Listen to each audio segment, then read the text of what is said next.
You know, one of these days, I'm gonna figure out how all of this stuff works.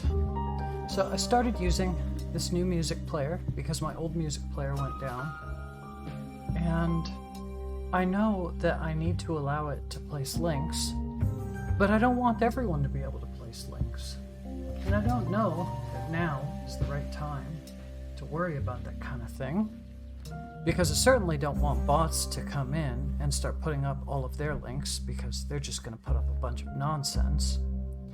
But I don't know how to go about taking care of all of that right now. And I don't know that it's worth really worrying about. What a pain.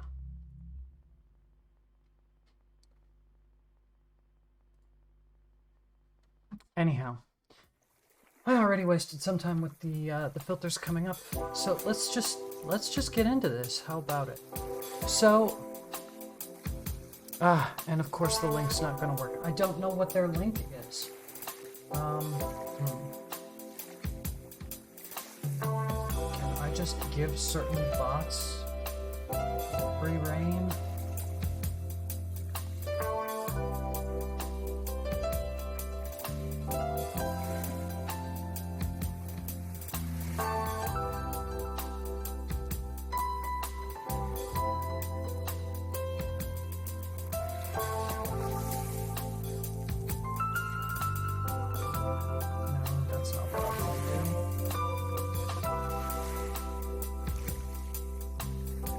I don't know. I'll figure these things out later.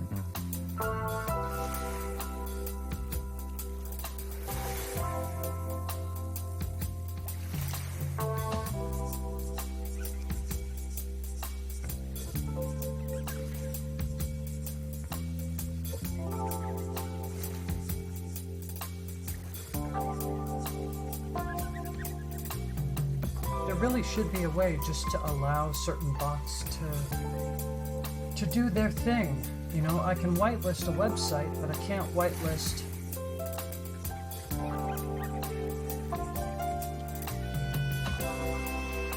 other things. Can I not? Can I do that? Does that work? I don't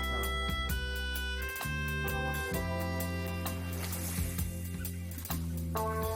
I'll try that. Maybe it'll put up the links, maybe it won't. We shall see. In any case,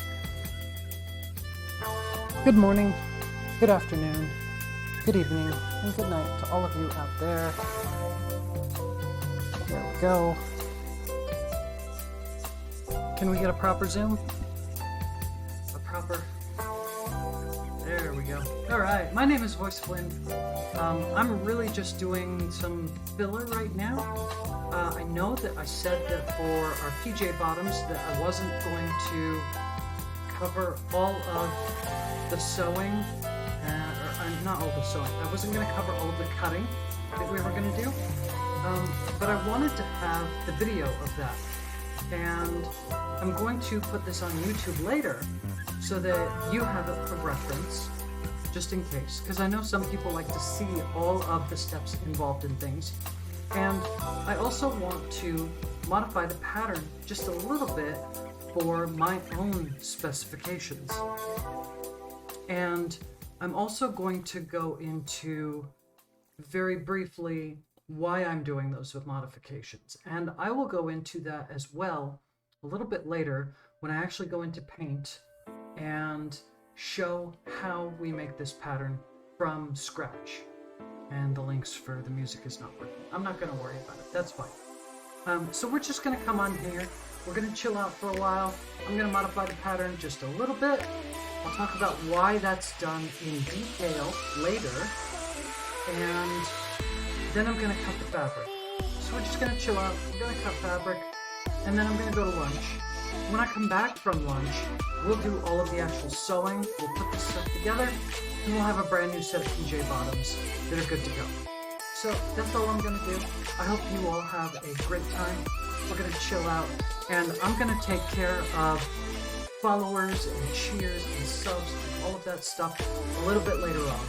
This is just to take care of stuff we've got going on. So I'm going to hop into it, get that taken care of, and I'll see you all on the other side.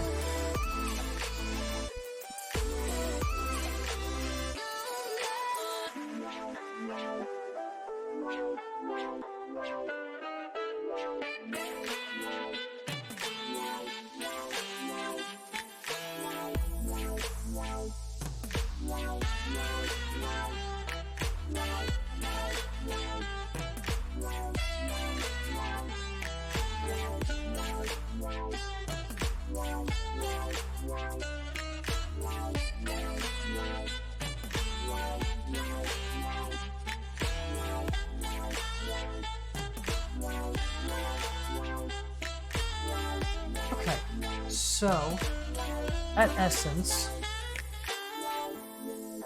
what I did was took some measurements of myself, and my waist, just as a reference, is about 32 inches at the smallest point, and my hips at the widest point are about 40 inches.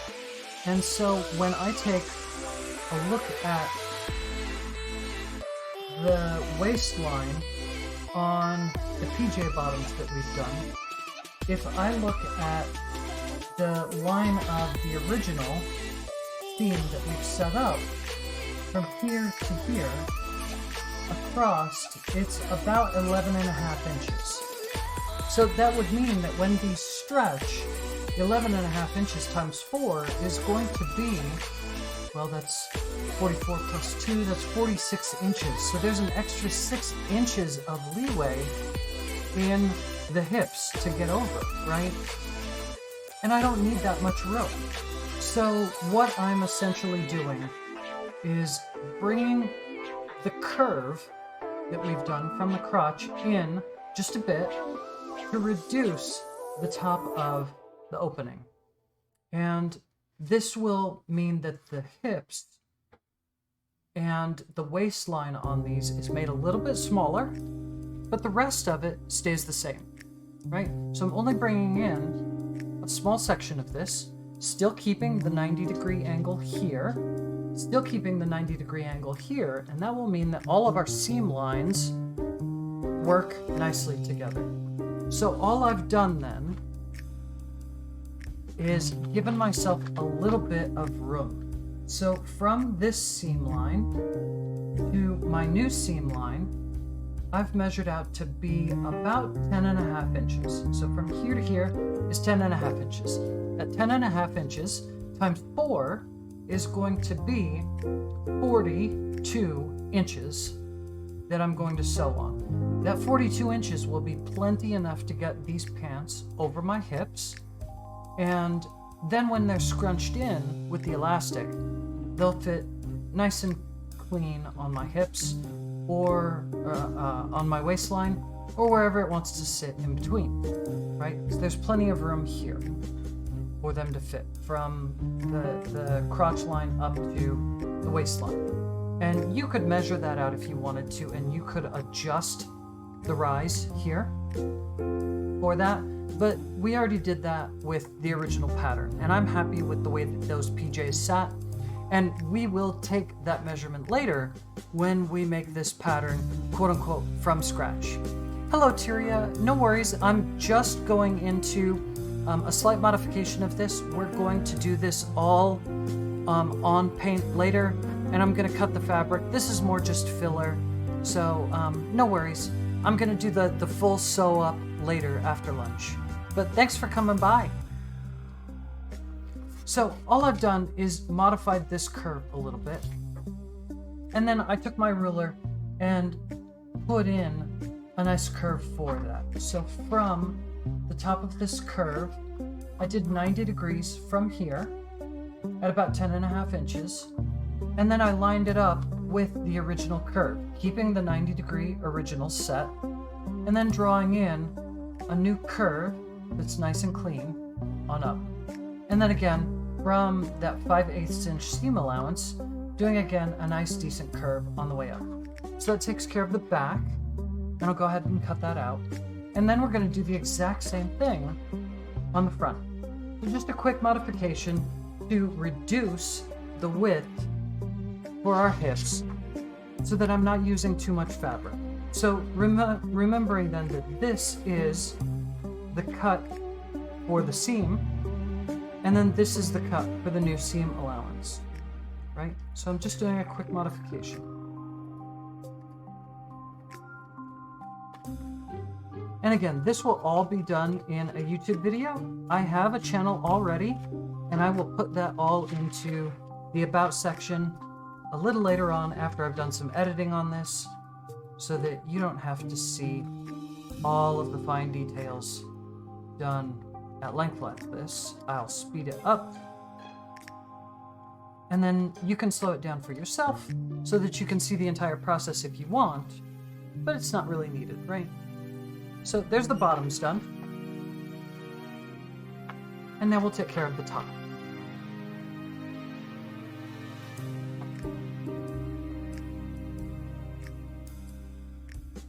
So again, for the top, I'm going to measure out from my seam line on the outer leg, the out seam, to about 10.5 inches. That gives me a little leeway here. So that's going to be about there. And then I want 90 degrees from there. So I'm going to set up my ruler on it. And we did make a bit of a curve there, so that changes those lines a little bit, but that's okay. So there's my line. And then I want to maintain the same basic curve here. So I'm going to try and line up on the 90-degree angle here with this line. I'm going to draw that curve. And it doesn't have to be perfect. This is sketched, right? And then using that line, I'm just going to mark in a couple of spots at 5/8 inch.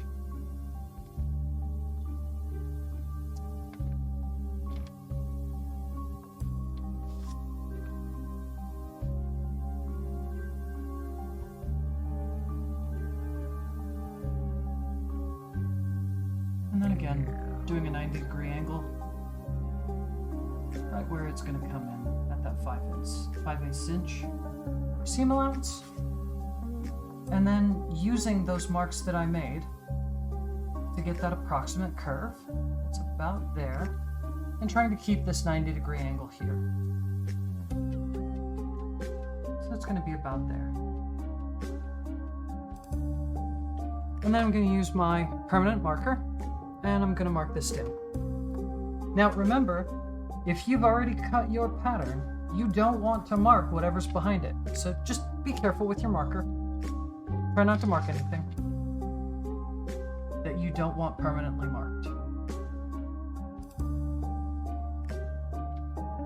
So there is our seam line. Not quite to the top. And here is our seam allowance.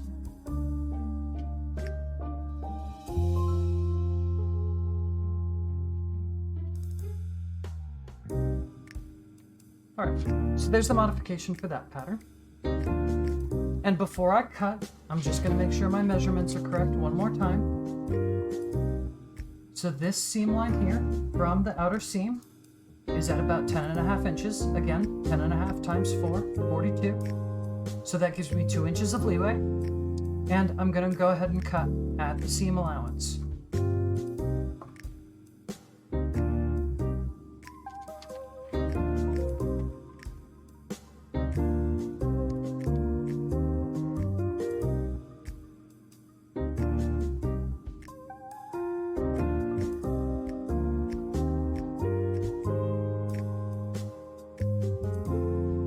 Careful not to get paper cuts here. It's common.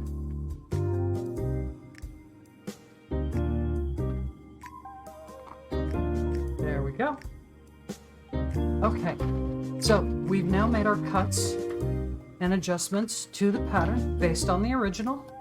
Remember that we're going to add 15 inches to the bottom. We're going to add 2 inches to the top. And now we're ready to go ahead and cut our fabric.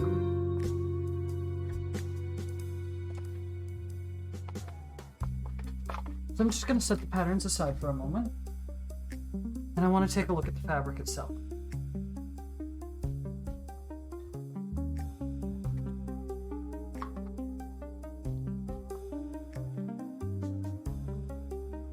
So this is my cutting mat. I'll be using this under the fabric, but before I do that, I want to talk about the fabric a little bit, right? So this fabric is 100% cotton, which means that it doesn't really have a lot of stretch. It's got a bit, right? Just because of the way that it's woven together. And cotton will have some stretch, but it doesn't have a lot. It doesn't have as much as a knit fabric will. And so that means that, we want to take that into consideration when we're cutting. We want to make sure that none of this is getting pulled or pushed in any direction when we're cutting, because that can warp the way that the fabric is going.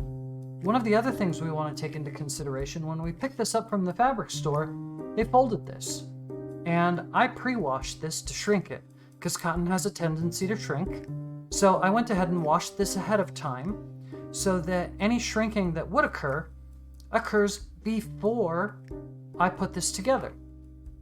If you don't wash this ahead of time, that's okay. But keep in mind that if you cut this to your exact measurements, so if your hips are 46 inches and you cut this and sew this to 46 inches, that when it shrinks in the wash, it's no longer going to be 46 inches wide and it's not going to fit you anymore.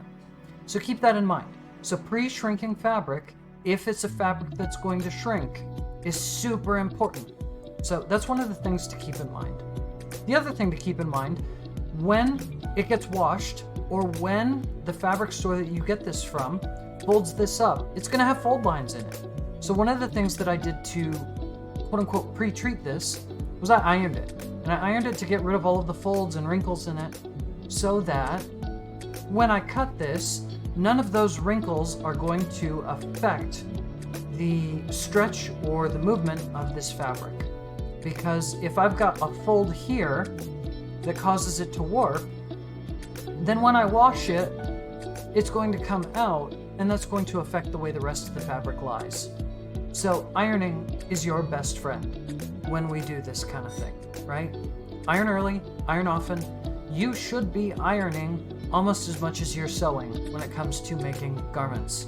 And I'll go into that more later. But for now, we're just going to cut the fabric. So now that I've got my fabric, let's take a look at the width of this, right? So it goes from here to here in terms of the width.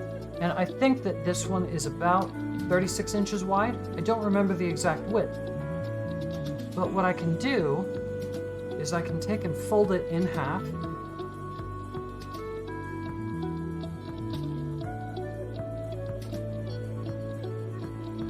And it looks like this is less than 20 inches wide. And I think then that I can get 2 legs on this piece of fabric.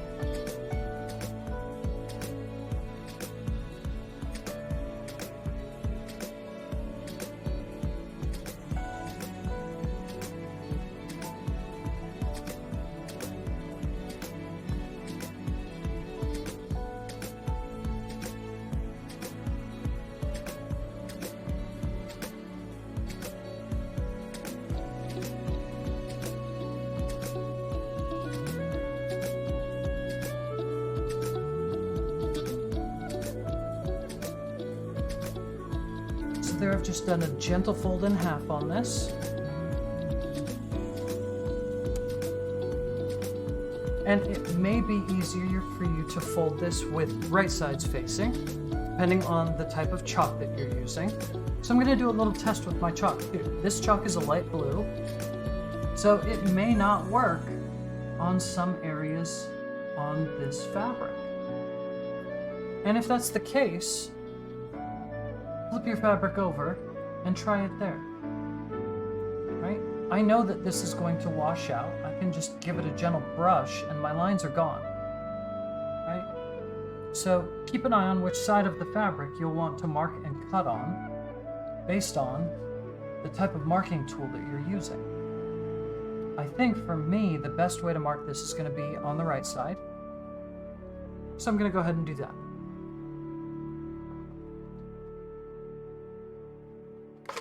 So now that I've got 2 layers of fabric here, what is going to be the best way for me to cut? So I want to think about fabric use, right? So this top edge, which on the other side has the mark of the brand, which in this case is Joann, and which has this kind of strange weave to it, sometimes called a selvage.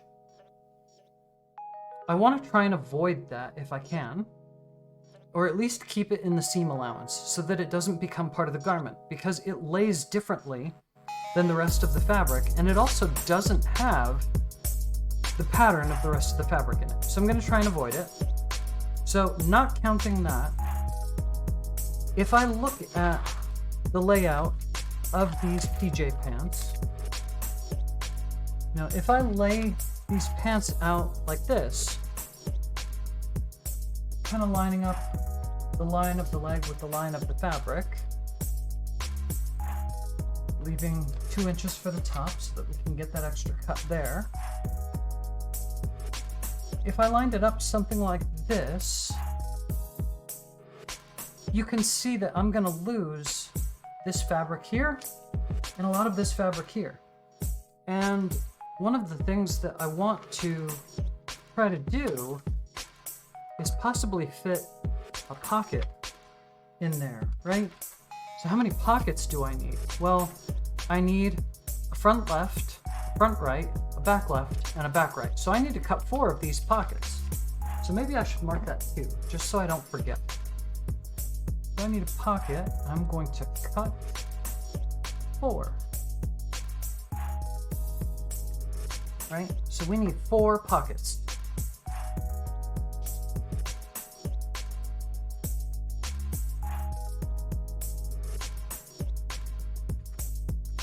So based on that then, I think for this leg, I'm going to flip it over. And if I cut then on this side, then this extra fabric here, I might be able to get a pocket out of, right? So here plus 3 inches, there's enough room for a pocket in this space, this negative space that's created from the leg. And the same thing here. I can create a pocket here, or maybe I can get the bottom of another leg. So I'm trying to maximize my fabric. So with that in mind, I'm going to line up the leg here. And I'll make my markings for it. So I'm going to use some weights to keep this down because my paper wants to curl on me, as you see. And we'll go from there.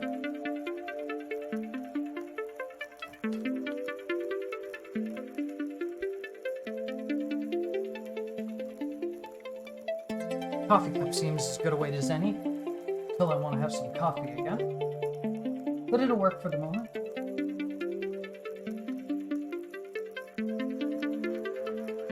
So I need to have an extra 2 inches on the top, so I need to remember that. So I've got more than enough room here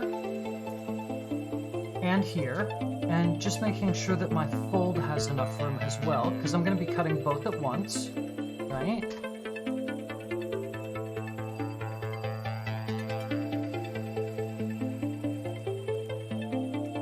So what I'm going to do then is I'm going to mark the top in a way that I can move this pattern up 2 inches and then mark the top and then move it back down 2 inches, right? There's a couple of ways that I could do that. I think it might be easier to just start with it 2 inches higher, right? So let's start with it where I want it to go.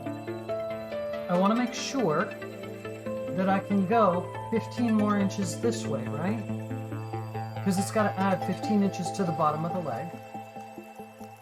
So let me lay out my weight there. this looks like a pretty decent top edge. I'm not on the selvage. I can feel it underneath. And let me go ahead and mark down this top edge.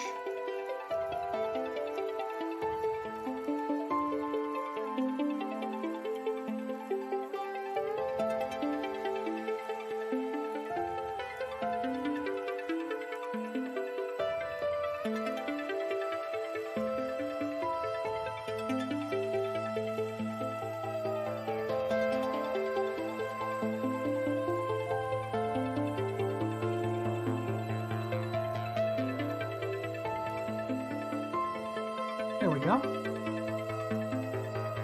And now I just need to move it down 2 inches. So I want to mark 2 inches.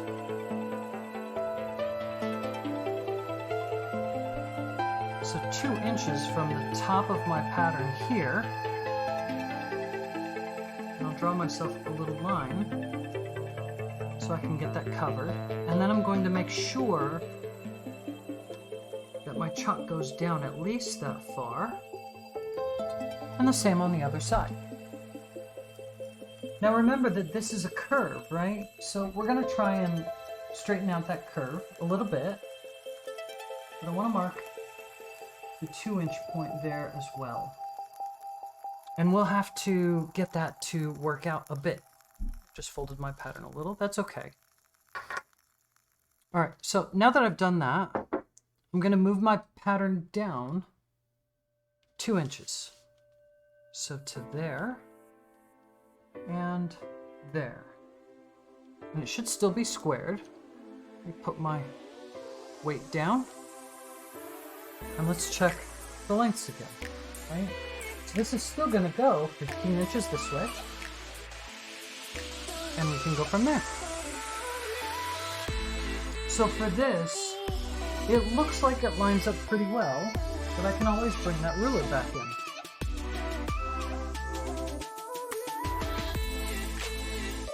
Move my weight a little bit.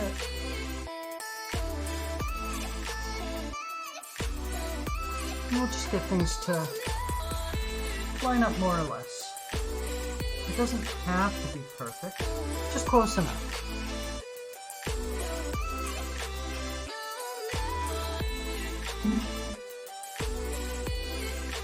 And now we can chalk the rest. So I'm gonna put my weight towards the top. And as I go, I'm moving back and forth instead of all in one direction so that any amount of pull that the chalk does gets kind of mitigated. And I'm lifting up a lot as well. I don't want the pattern to get shifted too much.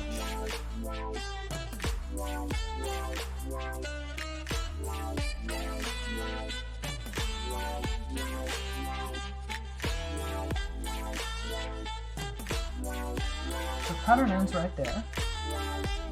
I'm gonna mark along there so that I know how far I need to go for the 15 inches.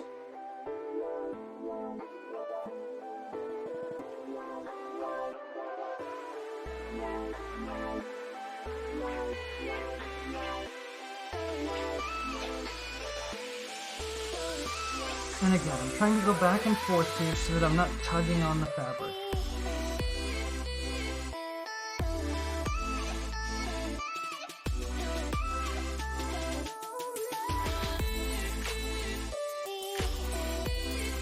Okay, so that's the first leg. We need to add 15 inches this way. So I'm going to go ahead and take care of that.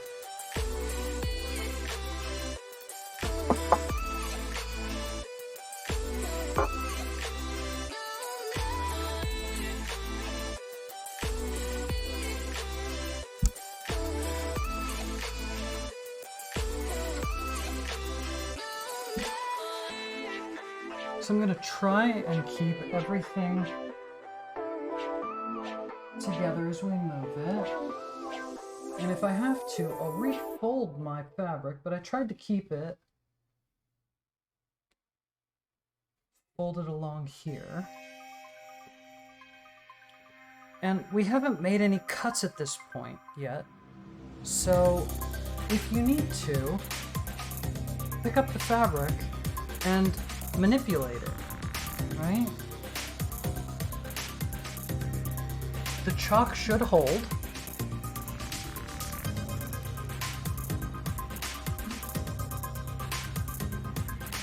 And maybe, if you're a little bit newer to this, and you're worried about things getting moved to the point that you can't manipulate them, or that you're worried about it, you can make some pins, place some pins in it, right? So if I place a pin up here, this will keep this fabric from moving, right? Just be careful not to stick yourself.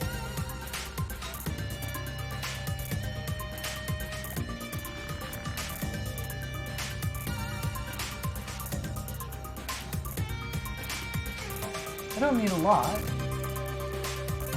Right? Just the major areas that I'm concerned with, those 90-degree angles.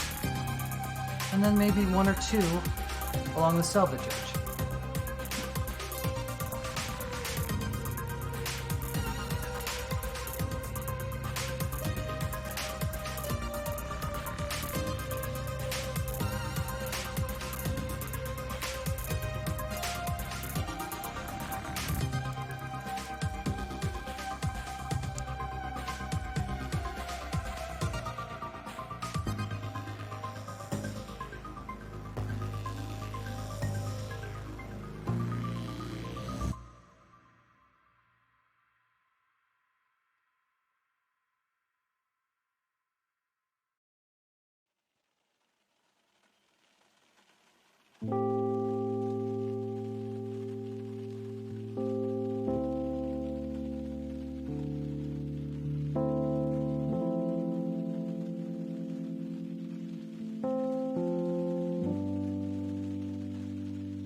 So this is the 90-degree angle where our legs ended up. Grab my ruler.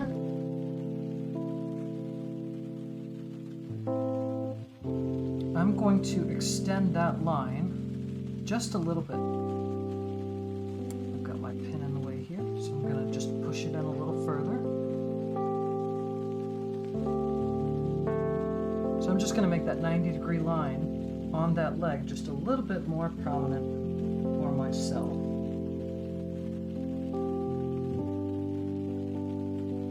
And now we're going to go 15 more inches. Now the benefit to this ruler in particular, for me, it's probably not going to zoom in or focus too terribly much, but this ruler happens to be 16 inches on the inside. And so adding 15 inches for me, I don't need to go and get another ruler. But if you need to, go ahead.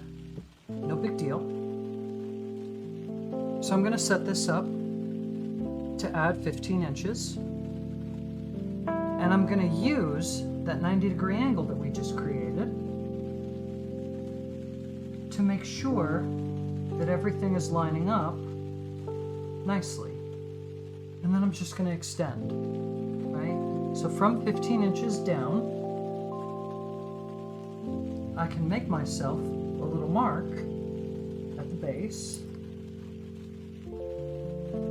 And then just the same as using a pattern, I'm going to mark on down.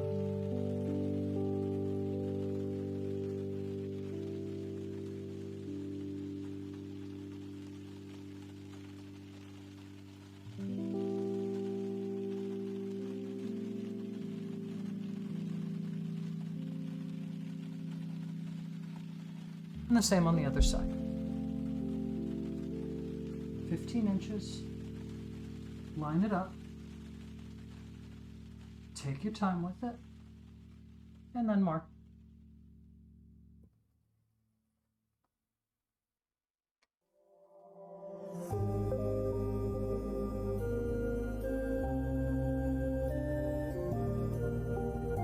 Okay, and then last, the bottom of the leg.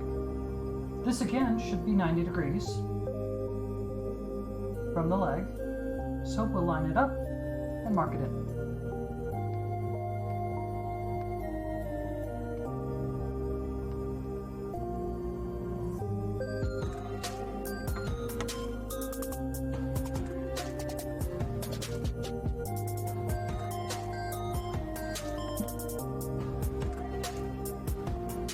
I'm just going to add 2 more pins right at these corners for the last end of the leg. Now, when I grab this fabric here, that's going to manipulate as I pull in. So I'm putting the pin in first, so that as I lift up, I get the same spot in both fabrics.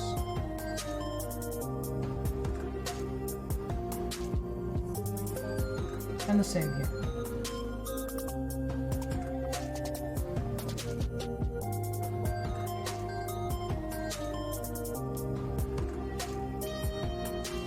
Okay, so I've got a couple of pins in just to keep the fabric from moving too terribly much. And now I can start cutting this leg. So I can see my line with that curve, right? The line up here that's pretty much straight the whole way through.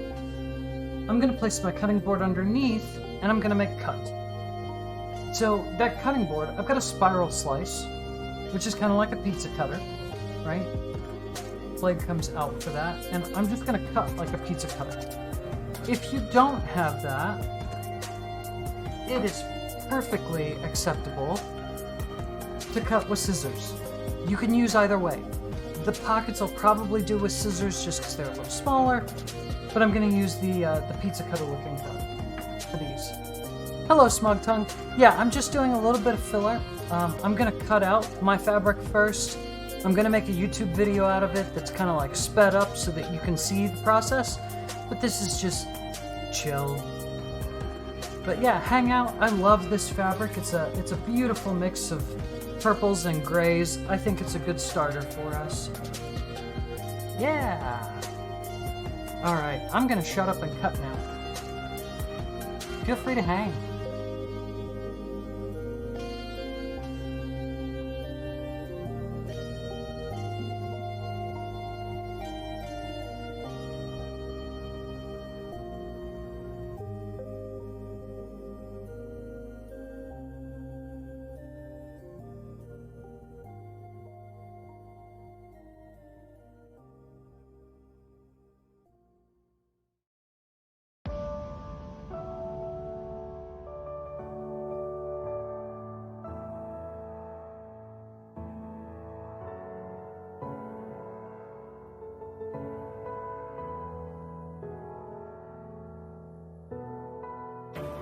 So if you do use a cutting board for this, just make sure you know where your cutting board is at, where it ends, so that you're not cutting into your table.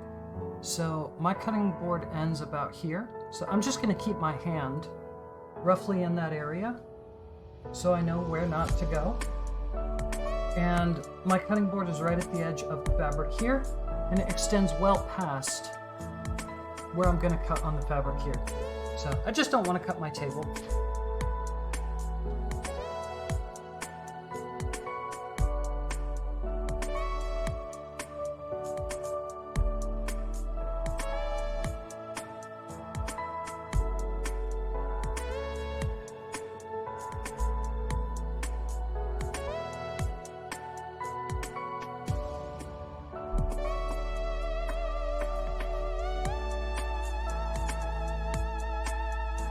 And when you use a spiral slicer like this, a whole lot like you do with the little chalk, if you're using a chalk like this, it's got little teeth on it that press against the fabric and kind of pull it as you go.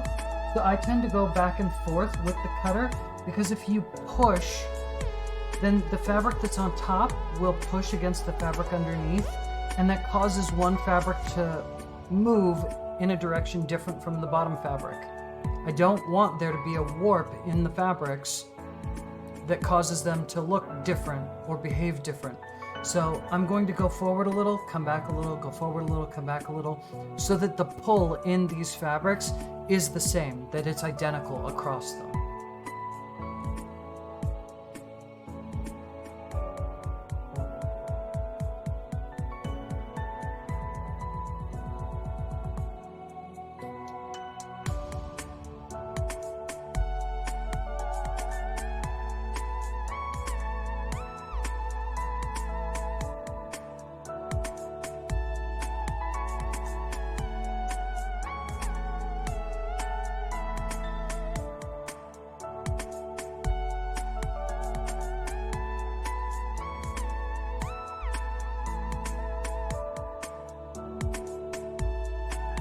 And I'm just giving a gentle tug on this to see that I've got the fabric fully separated, because sometimes you do have a little bit of fiber left behind, and I don't want to pull and have a fiber get pulled down here, because this is a woven fabric. I don't want to end up giving a run in this similar to what you see in hose.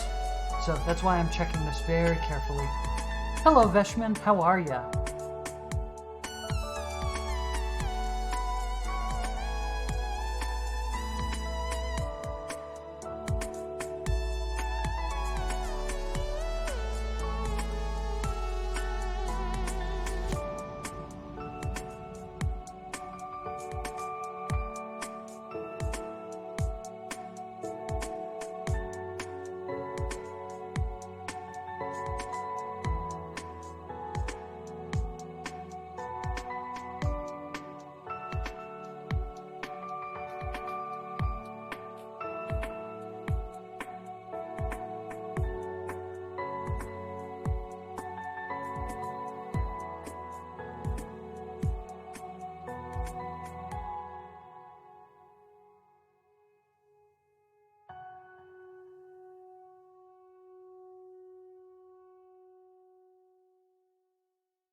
Yeah, enjoy that coffee. Feel free to hang out and chill.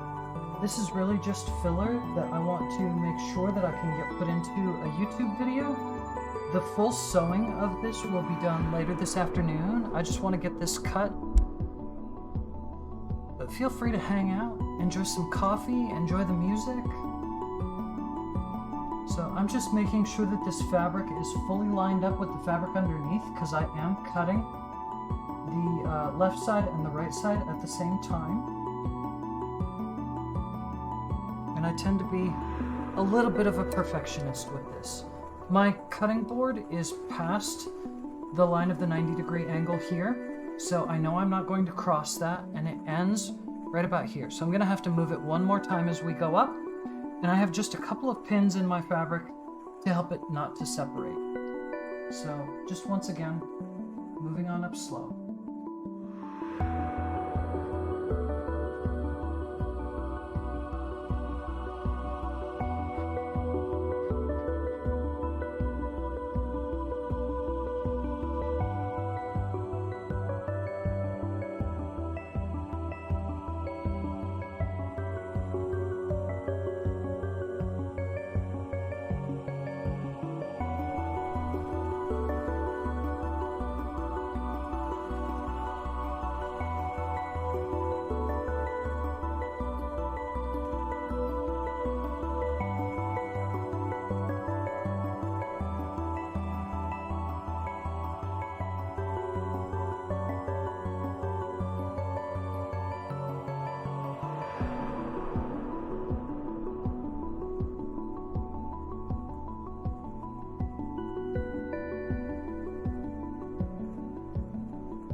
You took one sewing class in middle school, made one thing before goofing off the rest of the semester. I mean, that's fair. At least you learned how the techniques are done and you can appreciate a little of the industry more. I'm a big fan of, doing what I can and letting the true experts handle the rest. There are certain things that I would not ever want to do. Like, there's certain types of sewing, especially, I don't personally purchase leather anymore, but sewing leather is something that I would never want to do, because you really only get one shot at it. You can't pick out that seam. It's a one shot, and if you screw it up, you start over. And that's not something I would ever want to be a part of. Especially when an animal gave its life for that, But I applaud you for at least attempting it, and good on you. So this is our last cut for the back legs.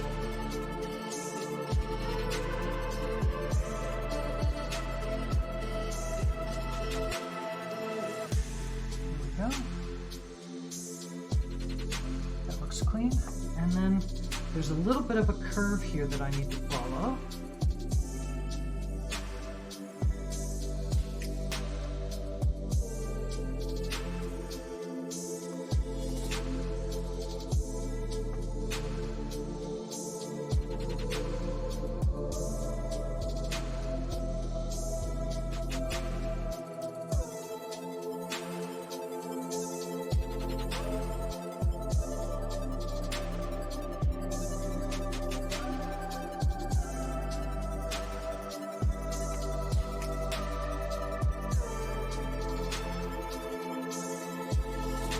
Oh yeah, if you don't have access to a sewing machine, doing this all by hand would be painful, to say the least. You could certainly do it,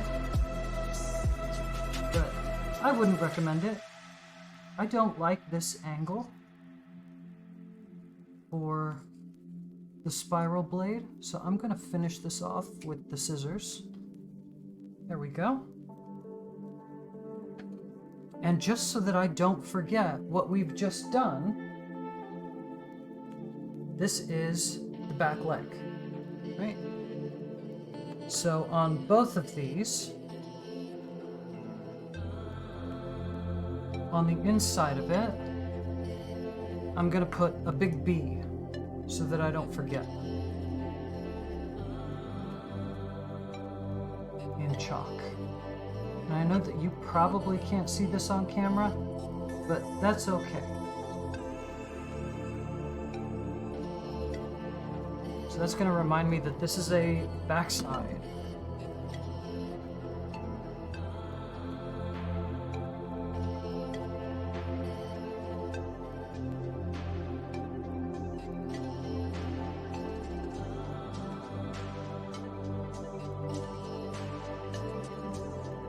And then I want to make sure to recover all of my pins.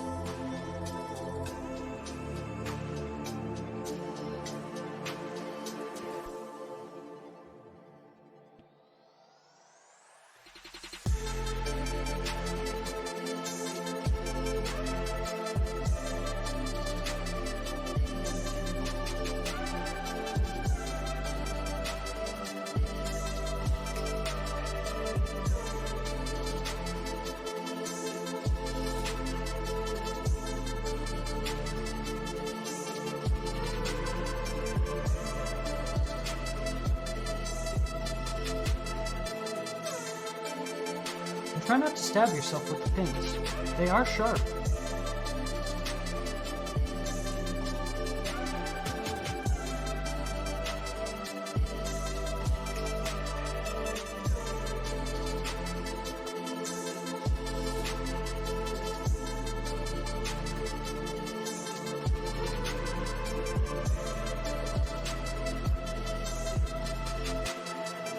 Alright, so now these legs I can set aside and work on the next pattern piece.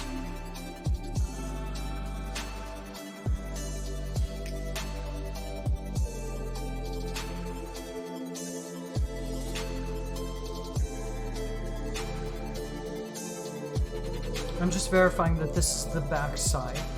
So the back goes a little bit higher on the side that goes to the center than the outside. And I just want to verify that on our pattern. I don't want to make mistakes, right? So if I look at the back side, the inseam is a little higher than the outseam, right? I also need to mark pocket. So I want to mark that pocket as well. So how far down did the pocket come? 3.5 inches. And 9 3/4 inches. So I want to make sure I mark that as well.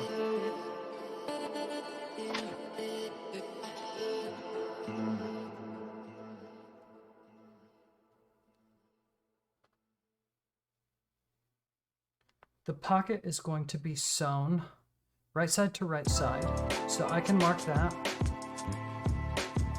on the inside so I can line it up nicely. So that was 3.5 inches.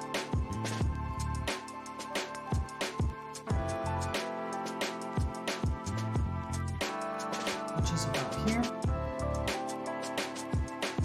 Oh, we added 2 inches though, right? So 3.5 plus 2 inches is 5.5 inches. Let me get rid of the chalk there.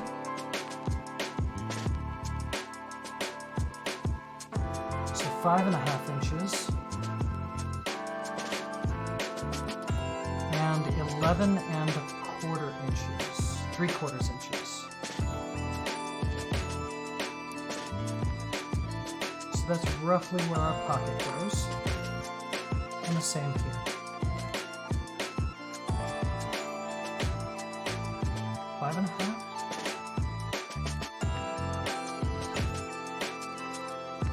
And 11 3/4.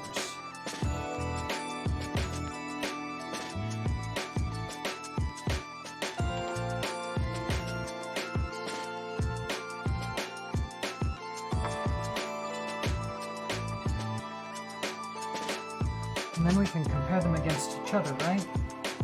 This mark and this mark match. This mark and this mark match. So I know the pockets are going to match as well. Isn't it weird when pockets line up in different spots? I don't know if you've ever had that with cheap garments, but I don't appreciate it. Okay, so back leg done. I'm just going to gently fold this without trying to crease anything and set it aside.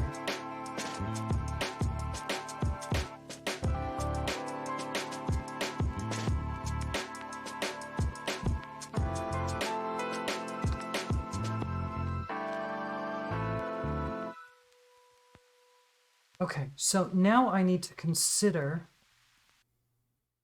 the pockets, which I need to cut 4 of.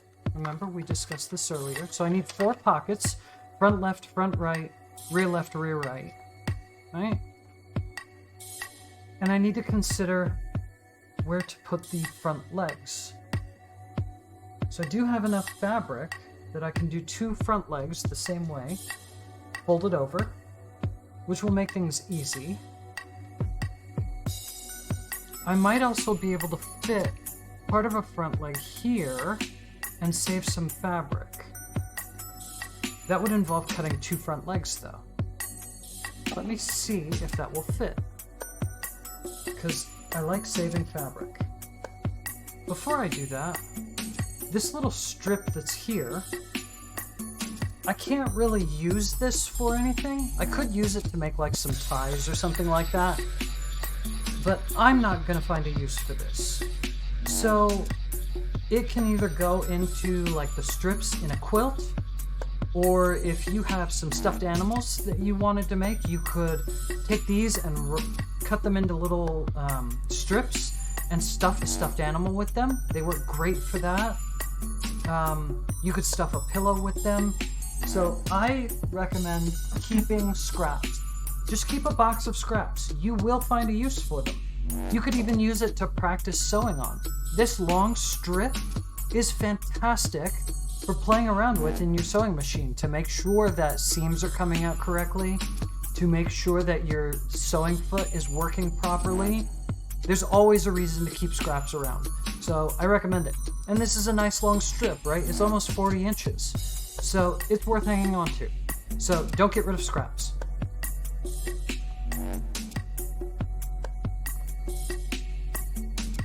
The same with this little top edge. I'm not going to use it today, but I will find a use for it.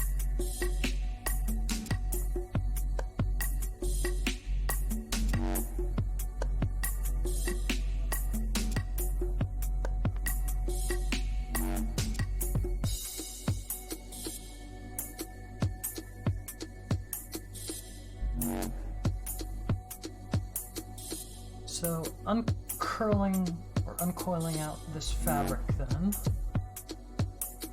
if I take a look at the front leg,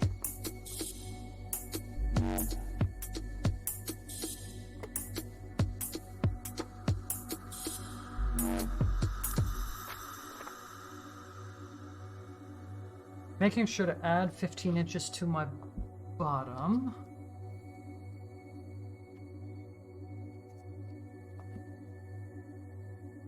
We established this ruler is a good 15 inches, right? So what's the width down here? That's about 11 inches wide. So I could go to about here. That's this line.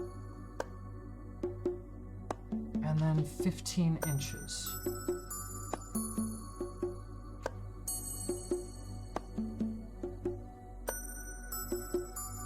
That's about there. If I do that, that puts the curve for the crotch there, and that leaves enough room for another leg to go up here. So I think we actually do save fabric if we do it that way. And so that's exactly what I'm going to do. So I'm going to put one leg here, and then I'm going to have to flip it over to do the other leg. So we're going to do the leg in two pieces, or the front leg in two cuts. Right? So I'll go ahead and mark this out, cut it, flip it over, mark it, cut it.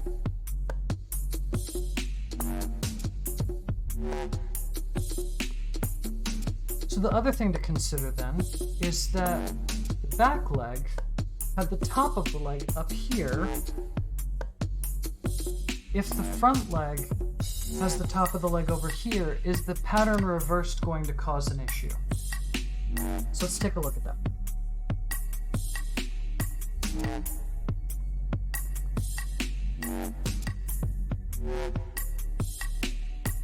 Right, so currently, based on the way the back leg was done, this curve goes up to the inseam. If the front is here, then the inseam is coming the opposite way. So let's line up the back leg going in the opposite direction, the way it was cut.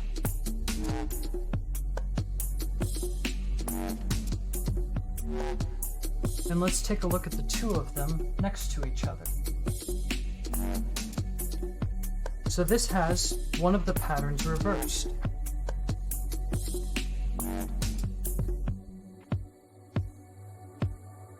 Can anyone see a difference? Is it noticeable enough to matter?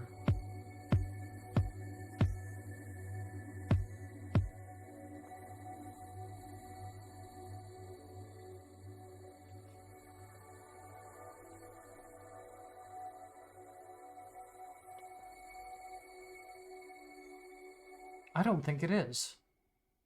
I think for this pattern, it doesn't matter.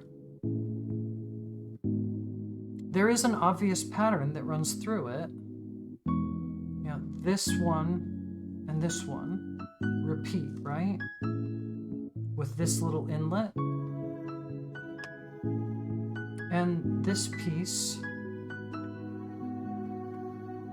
with the purple piece, this kind of angle here repeats.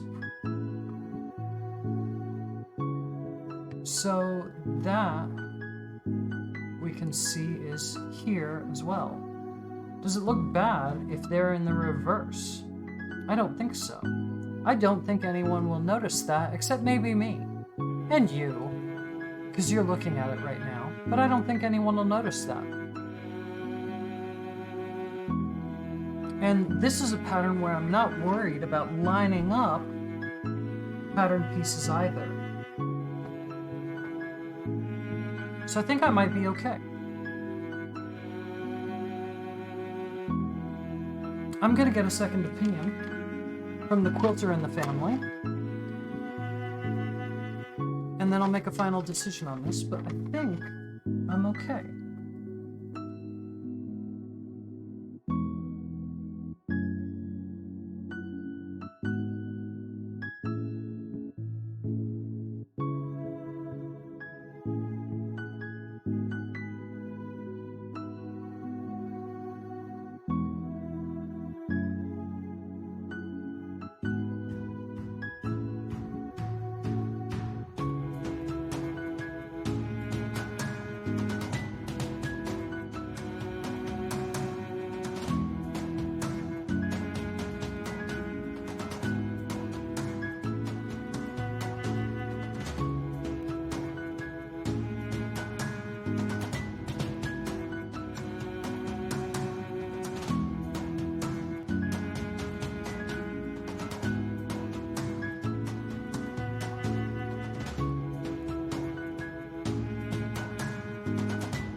Okay, I discussed with the quilter in the family, and it's not enough of a difference that it will be noticed.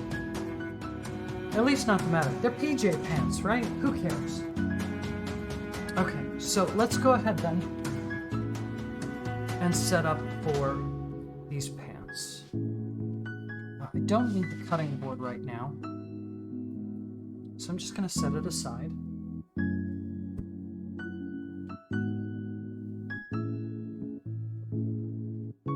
While I'm at it, I think I can fit a pocket up here.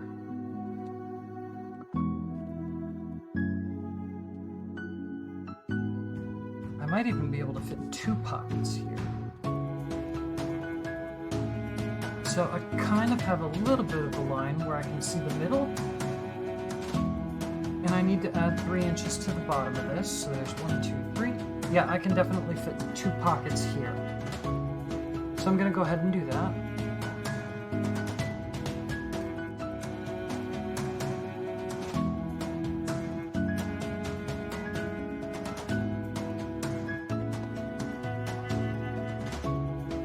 Let me get this roughly folded again, so I can do them both at once.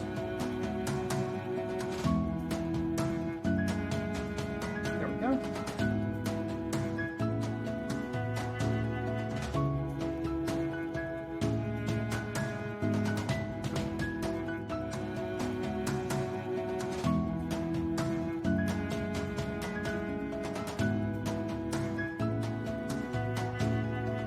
These don't have to perfectly line up. I just need to make sure that there's enough fabric on the bottom that when I cut, I'm not losing anything. So there we go. Set a weight on it.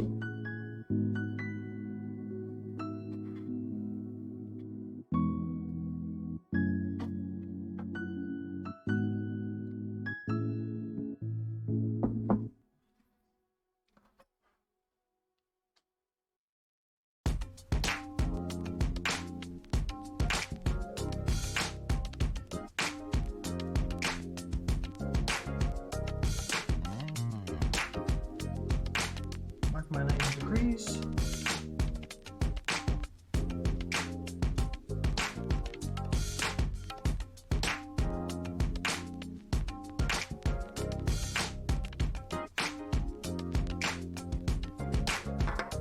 And then I want to go 3 inches from the bottom.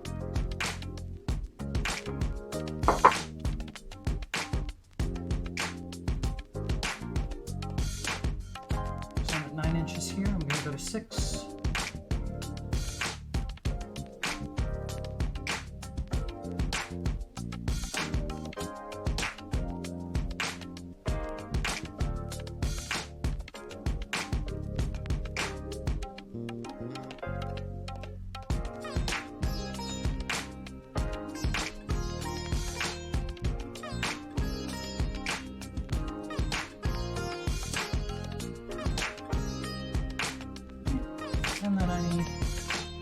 basically flat line here.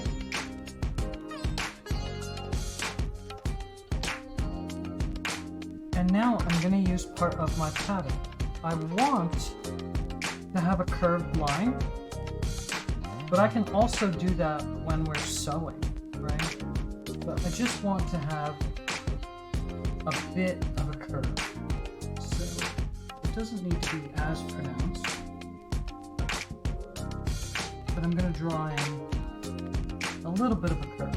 Because having a rough corner in a pocket is really, really difficult to get stuff out of if it gets caught in that corner. So just a bit of a curve at the bottom corners. And then just go back and make sure I can see the full pattern. There we go. And then I'll get my cutting board under it and go with it. Or I can put a few pins in and do this with scissors. And I think for the pockets it might be easier to use the scissors.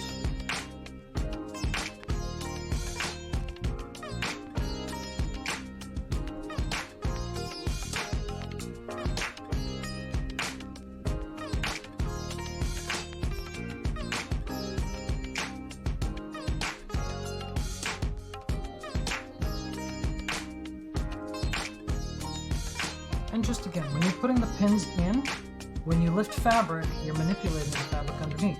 So put the pin in, don't be afraid to mark your table a little bit, hopefully, or put your board under or some cardboard or whatever else, put the pin in so that when you lift the fabric, the pin goes through both pieces of fabric.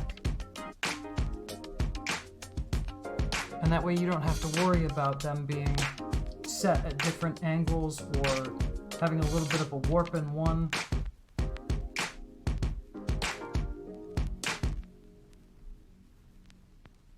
There we go. That should be enough pins. And I'm just going to cut this out. We'll have 2 pockets, then we'll do a front leg, another front leg, and then we'll get 2 more pockets from the fabric that's left. Trying to save as much of this fabric as possible. Maybe I can figure out another use for it later. I can do, I don't know, I can figure out a stuffed toy, or maybe I can do a little pillow with it, or something. We'll figure it out.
And I'm just checking again. Once I've got this pocket done, the phone's gotta fit, right? Gotta make sure. So there's plenty enough room here, even with the seams taken in a bit, that this phone's gonna fit. And maybe a few things extra, right? Most important part of any pocket.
So I've set up the front leg roughly where I want it to be. And I'm going to go ahead and set up the bottom of it first. So I'll go ahead and make the same marks I did last time. My 90-degree marks so that I know exactly where the leg sits. I made sure that it's about in the middle here, but I had some cuts in this, right? There's some cuts here. I want to make sure that the pattern is not in those cuts so that I don't have any fabric that might get in the way.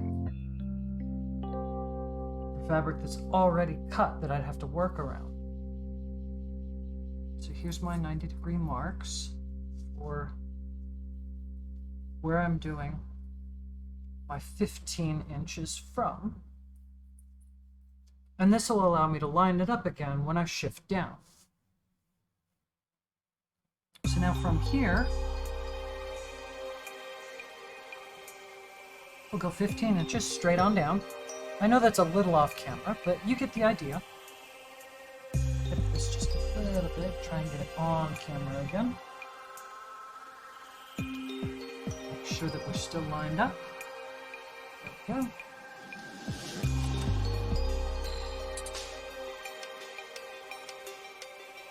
And 15 inches down from here.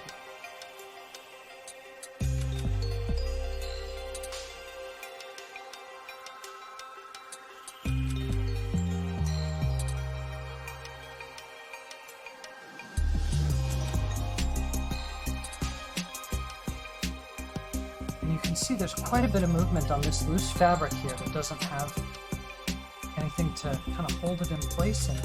So that's one of the reasons we want to be really careful when we're marking, not to move things too much.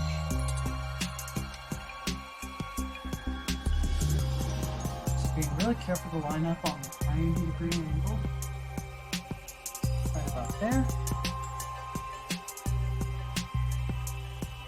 Gonna mark the bottom of the leg first, and then come on up.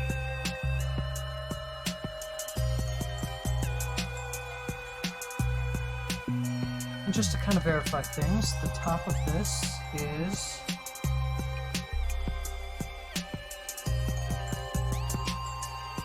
about 11 inches wide, and the bottom, from my markings, is about 11 inches wide. So I did pretty good. And now we just need to get the line at the bottom for the cut.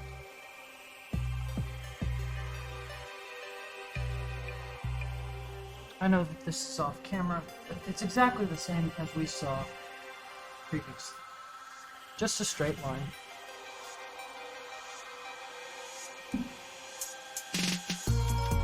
And now I'm going to move this down so that we can do the top of the leg.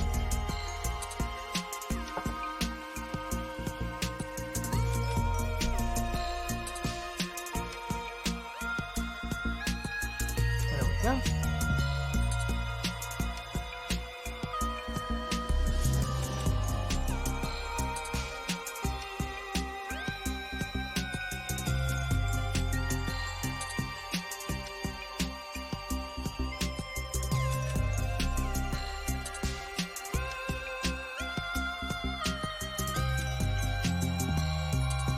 I'm just checking that my marks are still in the same spot.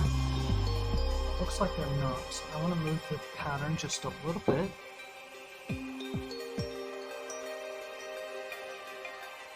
Right there. And there.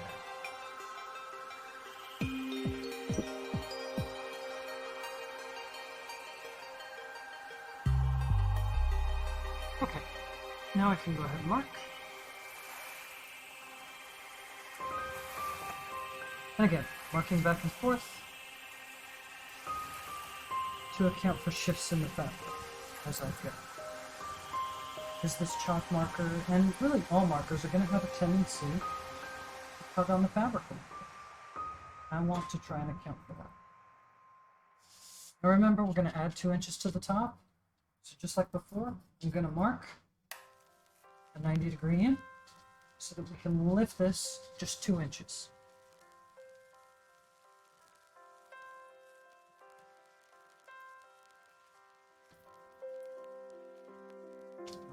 Out from there so I can see where that mark is.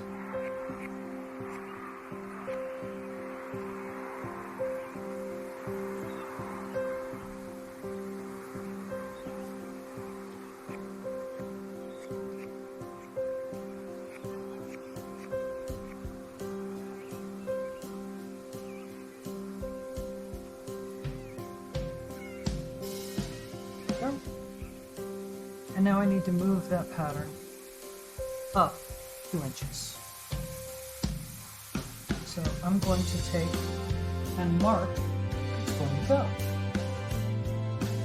So 90 degrees, and mark it in, basically where it will show. And the same over here. 90 degrees, up 2 inches. Now this one has a bit of a curve to it. So use the mark in as your 90 degrees and just go up 2 inches.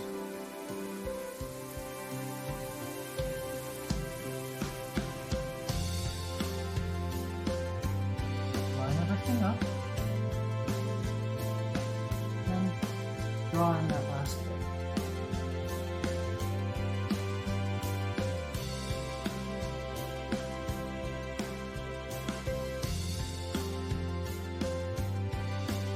There we go.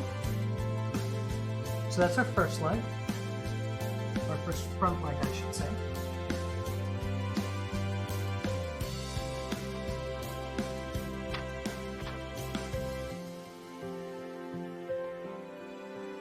we'll go ahead and cut that out.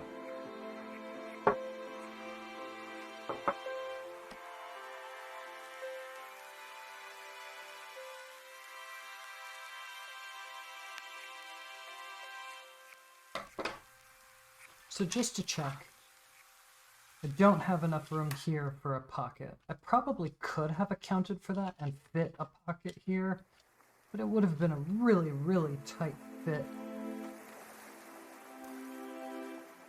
And something I could think about next time. Now, if I had done an extra 2 or 3 inches here, then I'd have had a little extra there, but we'll find a spot for a pocket later. That's okay. This will get used for something else later, I promise.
Hello, Naya Lily. How are you? We're just chilling out, cutting a pattern piece. This is more for showing the full process. Later on, we'll be sewing after I do some lunch.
Alright, so this is our first front leg, and just like we did with the back legs, on the back side of this fabric, I'm going to use our chalk, and I'm going to put a big F for front, so that I don't forget that this is a front leg.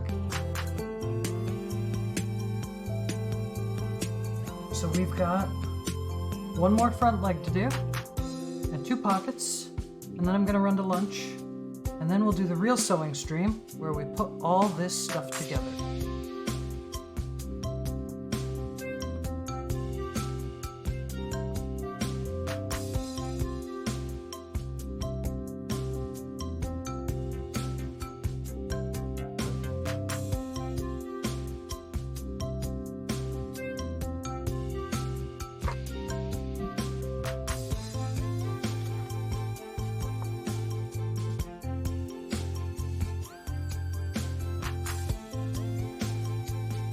Okay, so for the other front leg, we need the pattern upside down.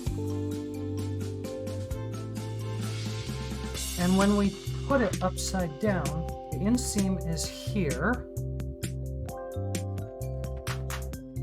So if we did it on this side of the fabric, I would want to lay it this way,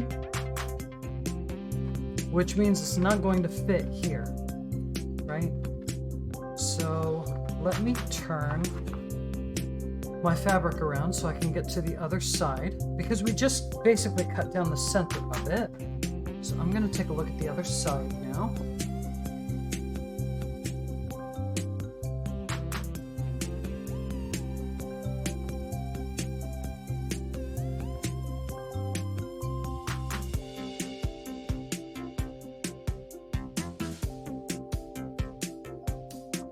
Move my weights.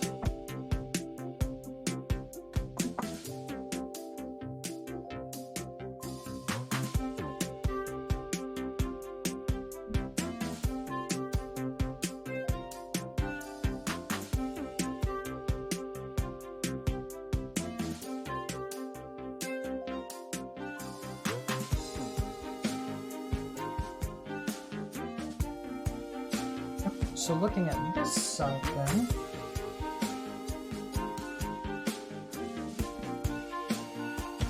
and with the pattern upside down, I have to have 15 inches on the bottom of the leg, which means I will have plenty of room going this way to put this pattern in. Now I want to look at the top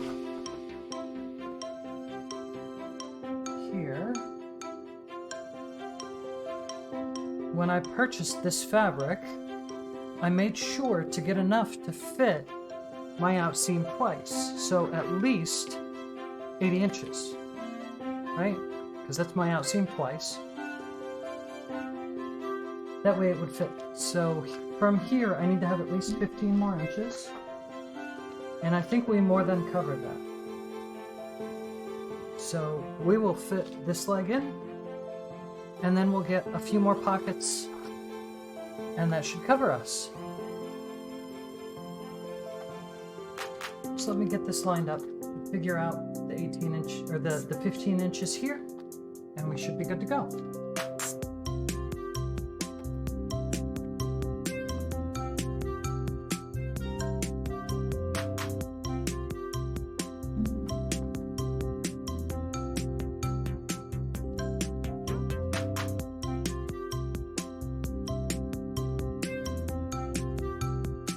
Yeah, this is about 15 inches here. I'm trying not to stretch it too much because this fabric has just the tiniest amount of stretch.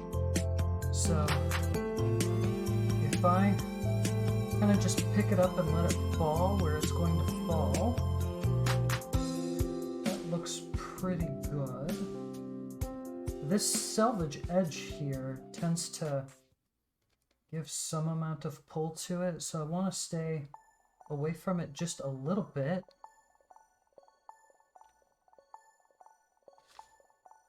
So I can have the pattern down to about here.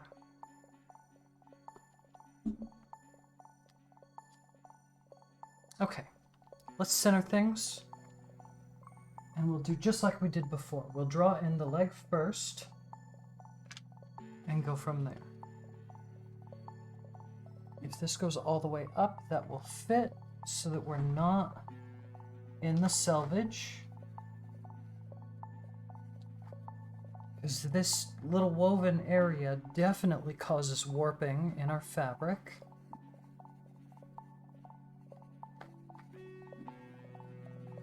That looks good.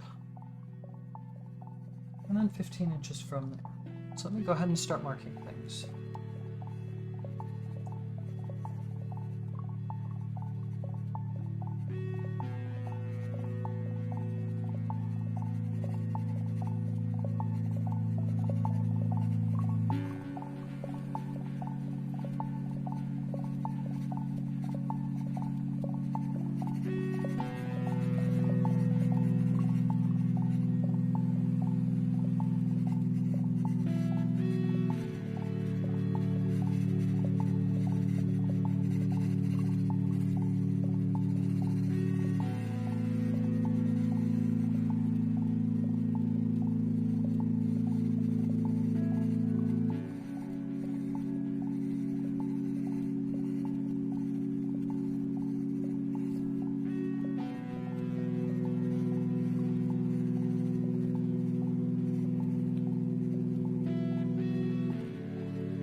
So this is about where I want it, right? So one of the other things that I can do, I could just mark it with this pattern, but I just cut out the back leg, right? Or the front leg, I should say. And it is a perfect pattern, or at least it is the exact pattern that I want. So why don't we use it?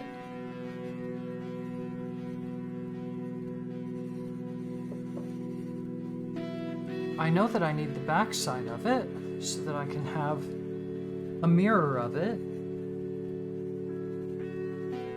So why not just pin this or use it, and then I don't have to mark anything. This will save us a little time.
again, where possible, I'm trying to just pick up and let things fall.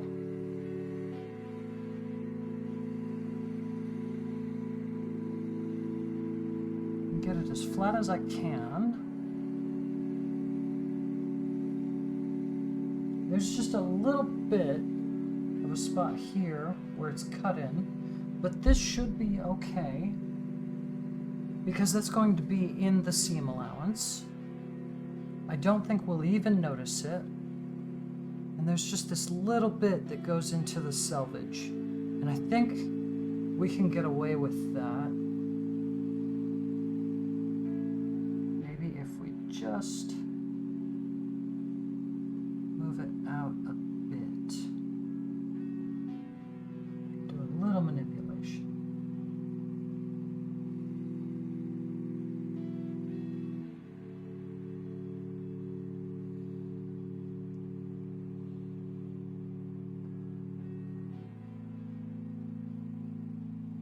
Once I've got it all down where I want it, I'm gonna pin it in just a couple of spots to make sure it doesn't move. And then we'll cut.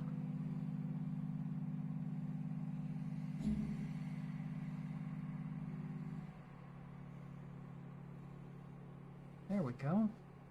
Okay, it's just a few pins. Again, I'm pushing the pin in before I manipulate fabric.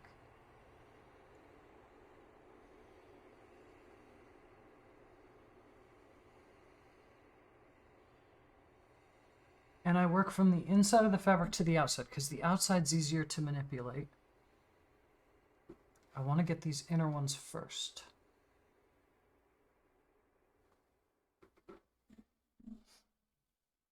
And this type of fabric, this flannel, tends to kind of almost stick to itself. So it's much, much easier to work with than something slippery like a silk or a dupioni.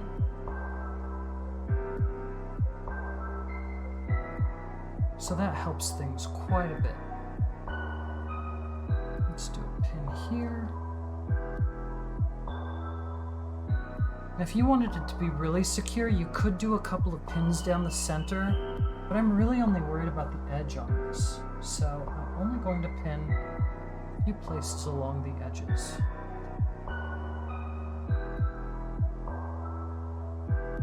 And just make sure that you're careful when you're cutting, that you don't stick yourself with a pin, because that really, really hurts.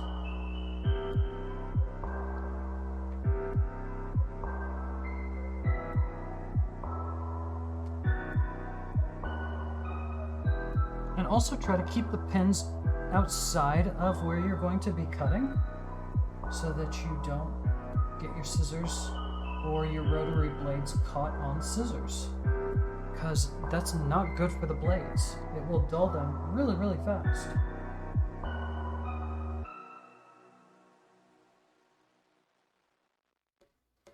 So this is really close to the edge. I'm going to go ahead and move it just a bit.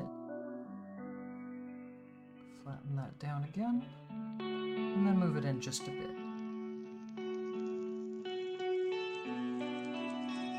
There we go. Alright, so I've got pins in, so it won't manipulate as much. And now we can go ahead and cut. So I'm going to get my cutting board again, and we'll use the rotary.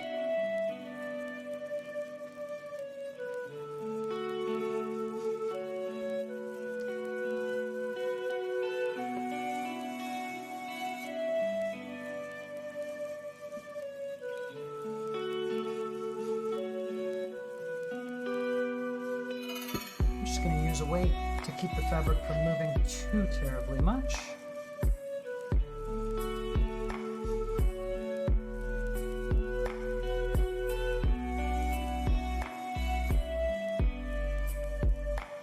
And just because I know that this edge, the selvage edge, tends to be a bit of an issue, I'm going to cut that by hand.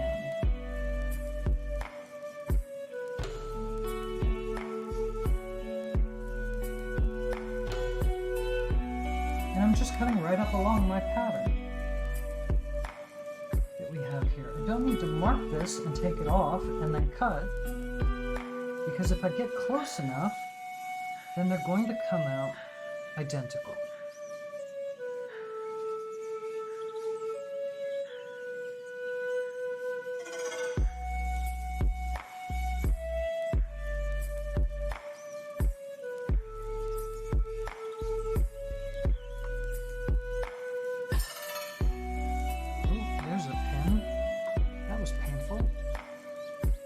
I recommend avoiding pins when possible.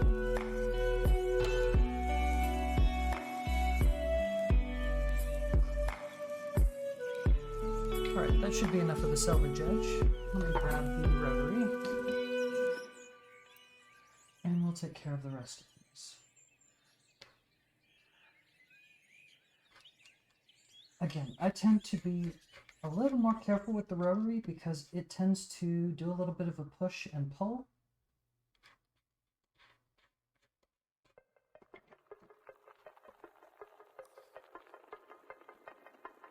And so, as long as you're aware of that, you'll do fine.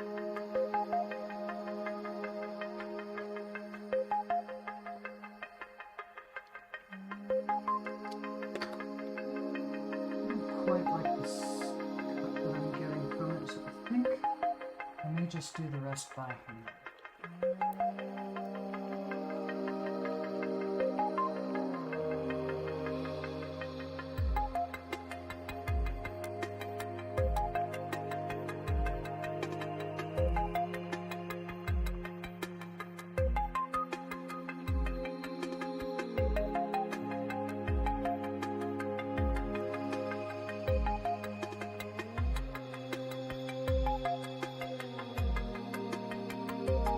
Saving scraps.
There we go.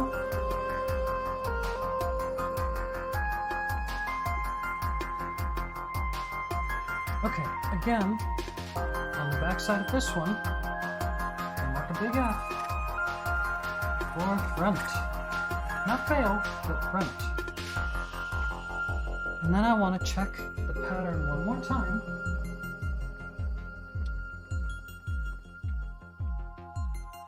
Because on the pattern, we marked where the pockets were going to be. So here, we have it marked at 3.5 and 9 3/4. So adding 2 inches to that is going to be 5.5 and 11 3/4. So So on the outside edge, I'm going to mark those.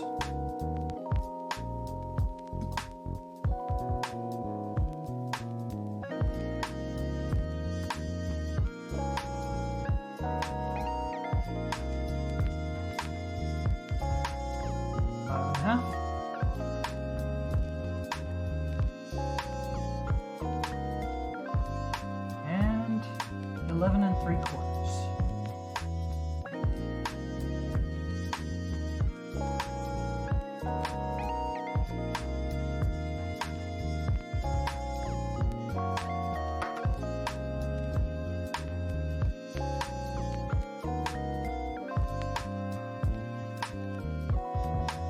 And the same on this side.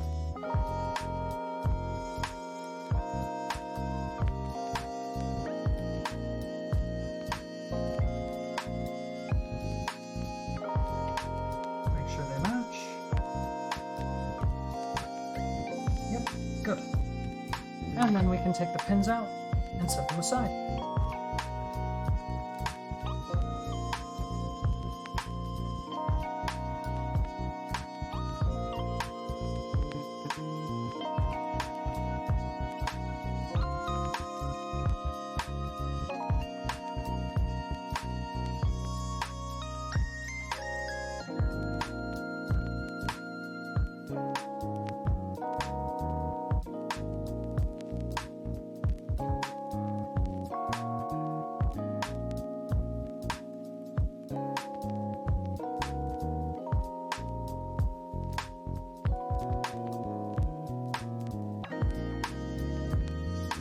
Okay, very last thing we need to do is 2 more pockets. So we just need to find a quote-unquote ideal space that's in the remaining pieces of this fabric for them. So we could use this little square here, or this little rectangle. Looks like we're not going to get much out of this little scrap here. I'm going to go ahead and cut that.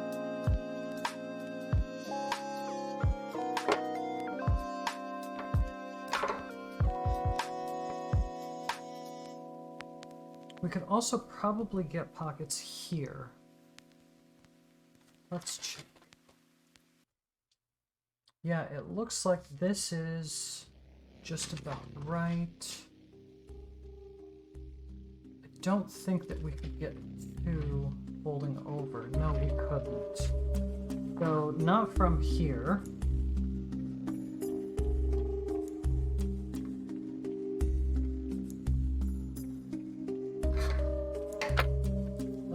About here. So just keeping in mind, well, the direction of my fabric is this way. Let me grab that pen.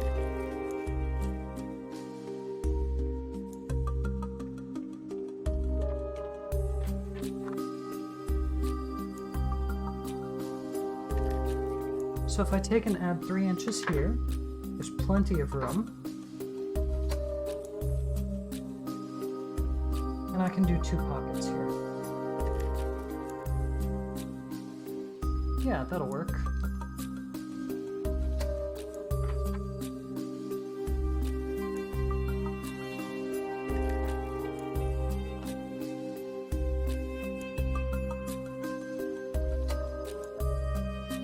So the pocket itself, if I do it this way, the pocket is about 7 inches wide at its widest point. So let's fold the fabric about on this line.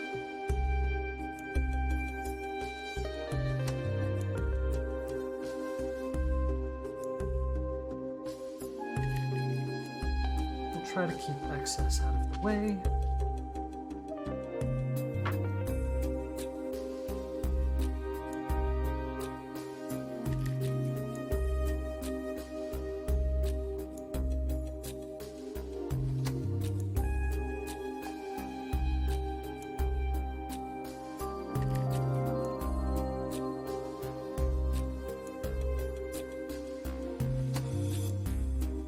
go.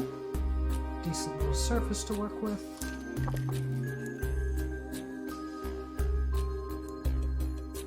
I need just a little bit more room there.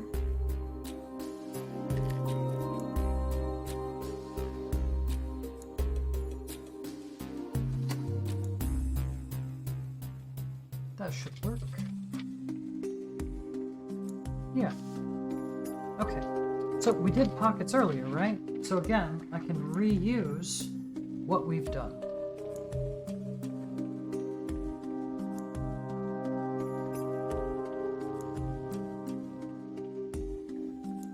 So here's our pocket from earlier. I'm just going to line that up.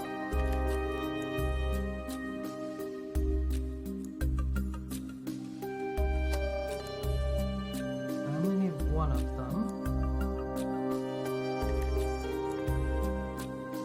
I'm going to pin this all together.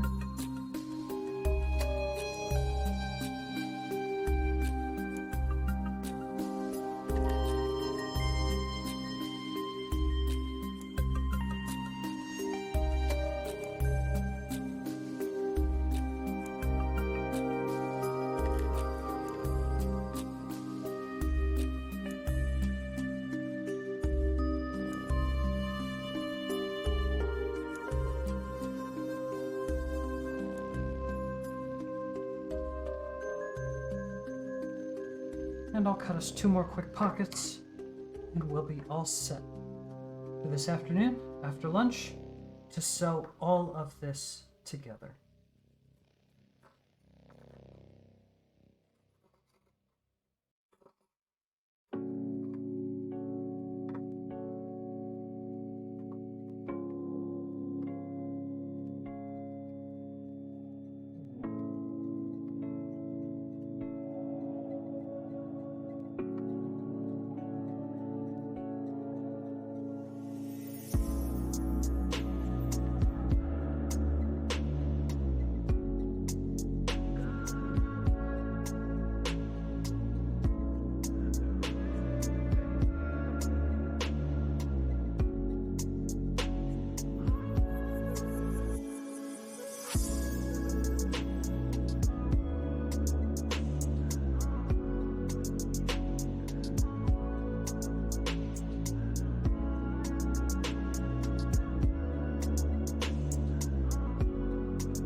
Okay, that gives us 4 pockets, all capable of holding a phone, and I'm pretty happy with that. So we've got all of our pattern pieces cut out, ready to go for this afternoon. I'm gonna go and snag some lunch, and when I come back this afternoon, we're gonna take all of these pieces, we're going to discuss how they were modified, how you would go about building a pattern for yourself to make PJs if you did not have a pair that you could make a copy of from scratch, so that, you know, if you want to follow this along later, you can. I'm going to discuss very briefly the fact that I will be making a YouTube channel and putting all of this stuff up there, as well as creating a Discord. I already have the channel in place, I just need to start putting stuff on it. And then, once we've done all of that, we will actually go through and sew all of this, and you and I, hopefully, will have some PJs that we can relax in afterwards. I hope to see you then. I've been Voice of Wind, and Thank you to all of you for chilling for this cutting session. I hope that you stayed hydrated, that you are staying healthy, and that you're breathing through all the jump scares that life throws your way. So, to all of you out there, I hope that you have a wonderful morning, evening, afternoon, or night, whatever it happens to be, wherever you are in the world. I will see you soon. Bye.